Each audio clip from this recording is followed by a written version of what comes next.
typically good effect. If it rains, it's better to reduce the emissions. Wind, on the other hand, is a serious issue. So wind speed and all of the emissions that are coming were actually more. And I'll show you some results of this too. I'll skip the numbers again. This is what happens if you look at this is for the fall season and the spring season of 2005. We were modeling what the CalMet program ends up giving you are those arrows that you see out there, which is the prevalent wind directions in the network. Okay, so you take the whole area.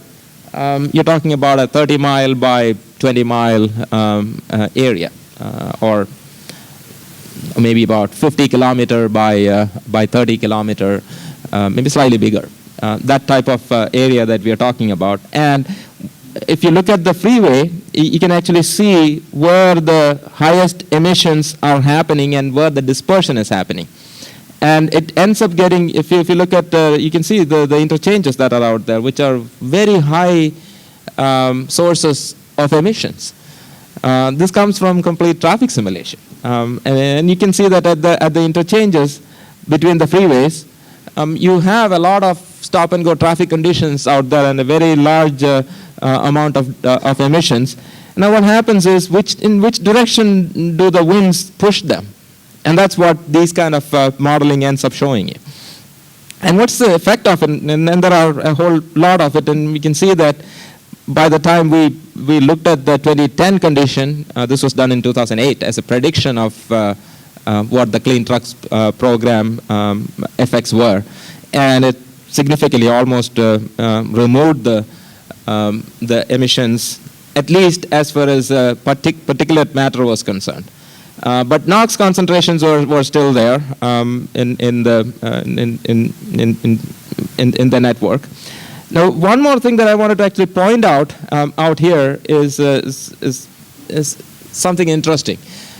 When we looked at, and this became a bit of a political issue, so we had to not highlight it in a lot of what we talk about, which is that if you look at any industrial area with very high freight traffic, freight movements, they invariably end up being the poorer parts of the town. So you have these are people who work in the rail yards or in the port, who are not rich enough to just live 30 miles away and drive to those locations. So the poorer people end up living nearer the port areas, and that's where you have the highest emissions happening. And in the US, you have an added problem on top of it, that they may not have health insurance. Some of these poorer people there. So more deaths are caused by, and how do you model this? That's it's a lot of details. But we did end up showing that one of the biggest benefits of the clean truck programs actually was that emissions are moved out of the poorer parts of town. We didn't play it up a whole lot because as a university we didn't want to get caught in political controversies.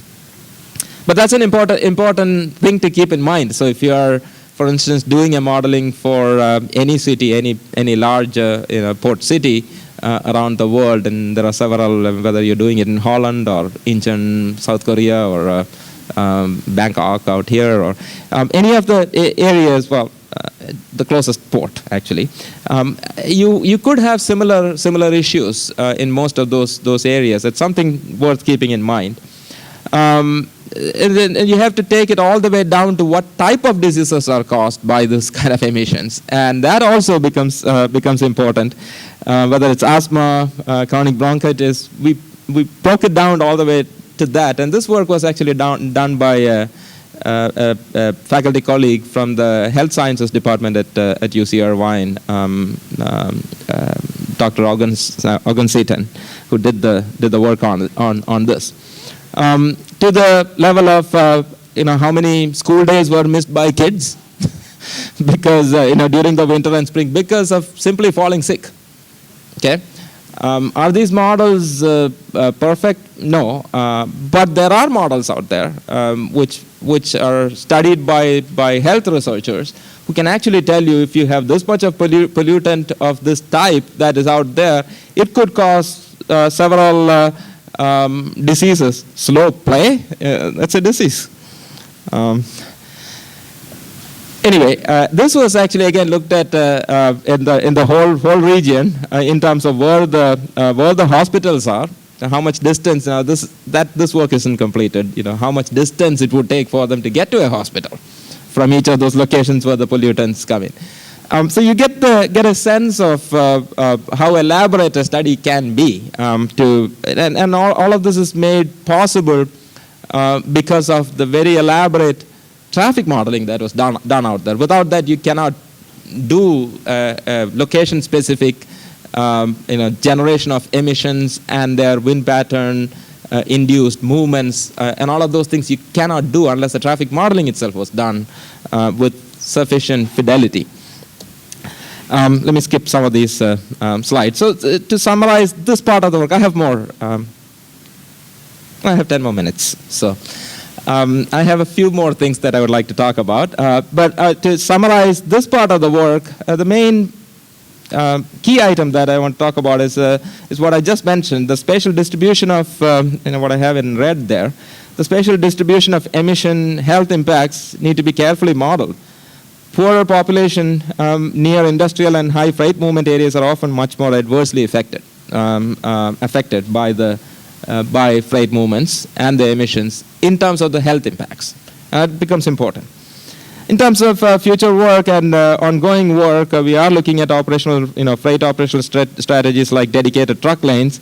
But logistics operational management in terms of peer pass, this is a program that was recently put in place in Los Angeles again. Now, I'll very quickly say what that is. The peer pass program for off-peak logistics, this was simply to get trucks to move to off-peak. The name peer pass is a misnomer. It's actually a peer ban. But they called it peer pass. It's more like you cannot come to the port during these hours. But they called it as you can come to the port in these other hours when you don't want to. So it was a pass to do the operations when you don't want to. So it is. These are some of the tricks that were played politically. So they called it peer pass, but it was basically banning the trucks from operating at the times when it would really cause much higher emissions. It ended up, and there were pretty high fees for operating at other times. That's basically what the peer pass program was. It did, increase the truck volumes to the off-peak hours from after 7 o'clock to 1 a.m., etc. Okay, but what ended up happening along with this, and I don't have the final numbers on this, what ended up happening along with this is a lot more trucks started operating at night because it is cheaper to do it at that time. So it was a success from that standpoint. But the question that we had was how much would that affect the accidents at night? Now, that's with the other vehicles. There may be much fewer vehicles that are operating at night. But then you have a few more trucks on the highway, and maybe that will cause higher accidents. That's current work, and I had about 15 slides on it. I simply skipped it. But know that this is also one of the things to keep in mind, which is that anytime when you try to model operational strategies like, okay, let's move truck operations to another time in the day, what you may end up causing is maybe higher accidents. Now the question is, how do you evaluate the relative merits of costs from accidents and deaths to bronchitis that is caused over the long term to port workers? We don't have final answers on these things. That's actually an economics question. It's also a multi-objective evaluation question. Okay, so any of you who have interest in these kind of areas might find a rich area to study, which is in terms of what's the actual social costs of these operational plans that we put in place in terms of true diseases and deaths and accidents. And that's worth studying. We don't have the answers. Let me go to yet another topic of interest to it. And again, going back to the same port area network in Los Angeles. Again, at the bottom, on the left side, you can see the two ports, Los Angeles, Long Beach ports. And from there, you can see the same freeways. But if you look at the network, this is the 710 freeway that's in the middle out here that goes all the way up here. What I said is the highest truck volume freeway in the world, with a whole lot of associated industrial areas here. But that freeway comes and stops at this point where you see that 710 sign. It just stops out there, and just above that where I show a red link, there is no link currently. That goes through a city, Pasadena, South Pasadena, which does not, that city never wanted the freeway to go through the city. So what happened was that if you look at the whole Los Angeles network, all the rest of the freeways are going to their natural positions, whereas this link connection was never there in the network because South Pasadena will not allow a freeway to go through them. Can't blame them, because seeing what happened all along the 710 freeway stretch because of truck traffic and all the rail yards and the port related, all the way up here, 20, 30 miles or 40, 50 kilometers away from the port, you had the effect of port freight traffic. But this city out here, South Pasadena, in that red link, they never allowed the freeway to go through. So what does the SCAG, Southern California Association of Government Planning Agency, come up with? They have recently been looking at an option of building a tunnel. If you have followed things, United States has been particularly reluctant to build tunnels through urban areas, because most of the U.S. networks were built in the 60s and 70s, and tunnel was a much more expensive operation, tunnel building in those days. But what has happened over the last 20, 30 years is that tunneling has, in real terms, has kept its cost. So it didn't go up with inflation. So what has happened is, after 20, 30 years, tunnels are much more of a feasible alternatives, maybe something to keep in mind from a pure construction cost standpoint. With the tunnel boring machine advances, etc., tunneling is now a cost-benefit alternative. So it's making a comeback in the U.S. So there is a tunnel option that's out there. But what that ends up showing is a financing issue. This is very recent work that I'm talking about over the last 4 or 5 months. So they've been talking to us about this. One very specific issue out here is that they'll like bank financing for this, but the banks are not willing to finance a lot of transportation projects anymore compared to how they used to do it, because whether the planners know it, whether the academicians know it or not, those who actually spend money and actually put their money at risk, they know that transportation planning has problems. Okay, so the static planning models that are used out there are not anymore that acceptable for financing agencies. So if you try to look for financing for a tunnel out here, the bank is going to actually ask you, do you guys have models that will actually tell me how much of traffic will be there on that tunnel? If you're saying you're building a toll tunnel out there, how do we know that you will get all the traffic that you're talking about? We're not going to finance you. So when it comes to money, people actually take these things seriously. So that's one thing to keep in mind. That ended up making us do a bunch of studies on an extension of that freight freeway through this network. Let me just jump through a couple of these. One interesting thing, using a planning model, we were able to show where the captive audience for that freeway would be. And you can kind of see the darker areas. That's from where the demands would come, all the way up here in the Inland Empire, as it's called, in Los Angeles. There are industrial areas out here, and they would actually send trucks through that highway link. How much would it cost?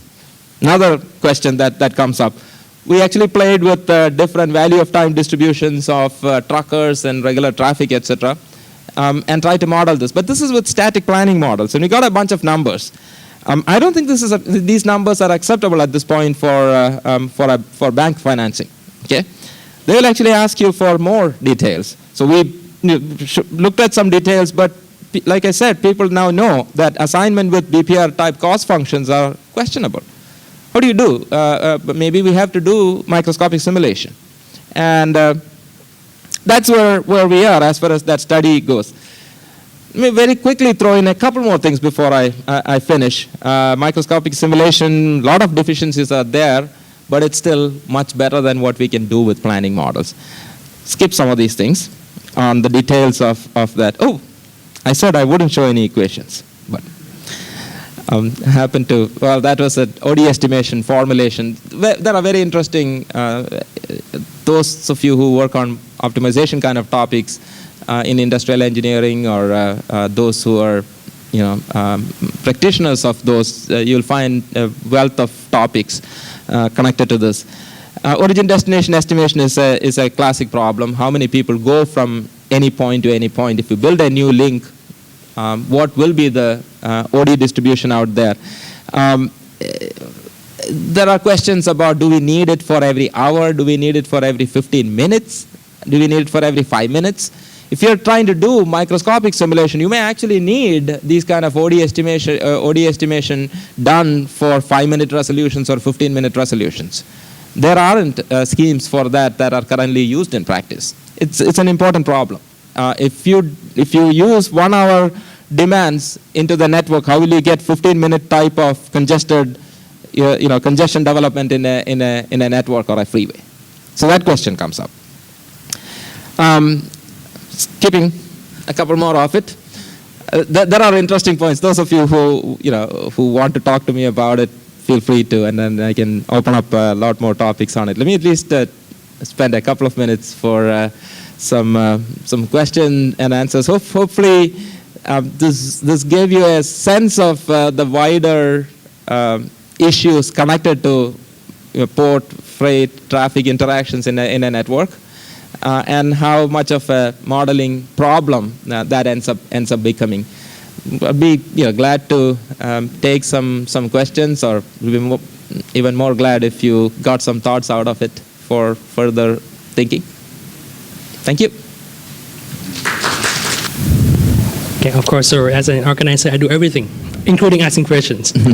So you mentioned a project about having a tunnel. So I wonder if there's any maybe comparative studies with the tunnel in Boston, the Big Dig. The Big Dig in Boston. The Big Dig in Boston. Okay. Yes, that of course wasn't planned for emissions problems, but maybe there are comparative studies that you can, compare and then make the case for this I-710. Just a thought. Yes, that is one of the past cases that we are looking at. Incidentally, the project that we are currently working on, the main consultant on it is actually Professor Moshe Ben Akiva from MIT. And so he's fully aware of what's known as the Boston Big Dig, which is an underground tunnel that went through Boston. And I don't have any numbers or results to say that anything directly is transferable from the Boston case to the Los Angeles case. But I think the truck volume situation in Los Angeles is somewhat different than what was. The Big Dig was mainly for a lot more of the commuter traffic and all of that. But this freeway is particularly for the truck volume. So what ends up happening is you have to end up coming up with cost distributions or value of time distributions of truckers, because they actually pay $1 for the toll, and depending on what toll you fix, you could maybe fix a high toll, and because of the lack of connectivity, a lot of truckers would use it. But now what ends up happening is there is emissions out there. Maybe we don't just let it out into Pasadena, but we have to let out the emissions in a tunnel somewhere. So who decides where it comes out and who it gets affected? These questions are still under study. Great point on the Boston Big Dig. Yes, that's another classic case to compare. And maybe another question, just to pick your brain a little bit.